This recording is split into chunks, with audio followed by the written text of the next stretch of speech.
enough. And in just a few days, a century-long struggle will culminate in a historic vote.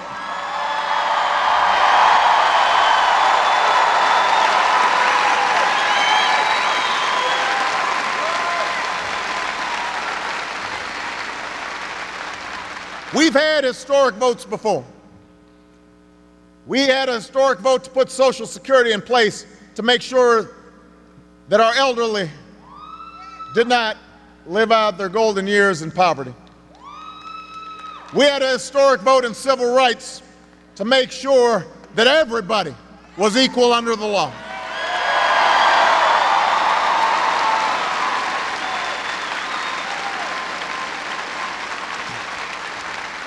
As messy as this process is, as frustrating as this process is, as ugly as this process can be, when we have faced such decisions in our past, this nation, time and time again, has chosen to extend its promise to more of its people. You know, the naysayers said that Social Security would lead to socialism. But the men and women of Congress stood fast and created that program that lifted millions out of poverty.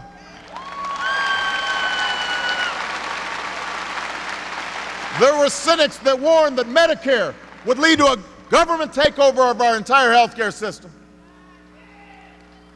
and that it didn't have much support in the polls, but Democrats and Republicans refused to back down, and they made sure that our seniors had the health care that they need and could have some basic peace of mind.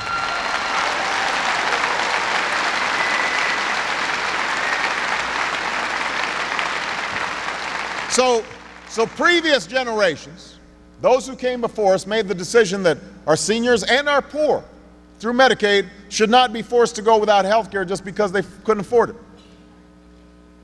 Today it falls to this generation to decide whether we will make that same promise to hard-working middle-class families and small businesses all across America, and to young Americans like yourselves who are just starting out. So here's my bottom line. I know this has been a difficult journey.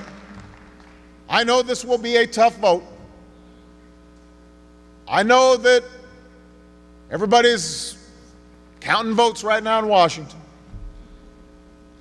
But I also remember a quote I saw on a plaque in the White House the other day.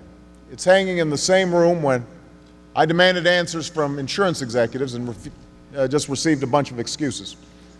And it was a quote from Teddy Roosevelt, the person who first called for health care reform, that Republican, all those years ago, and it said, "Aggressively fighting for the right is the noblest sport the world affords." I don't know how passing health care will play politically, but I know it's right. Teddy Roosevelt knew it was right. Harry Truman knew what it was right. Ted Kennedy knew it was right. And if you believe that it's right, then you've got to help us finish this fight.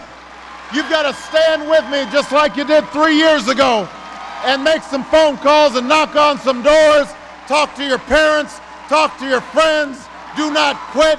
Do not give up. We keep on going. We are going to get this done. We are going to make history. We are going to fix health care in America with your help. God bless you, and God bless the United States of America.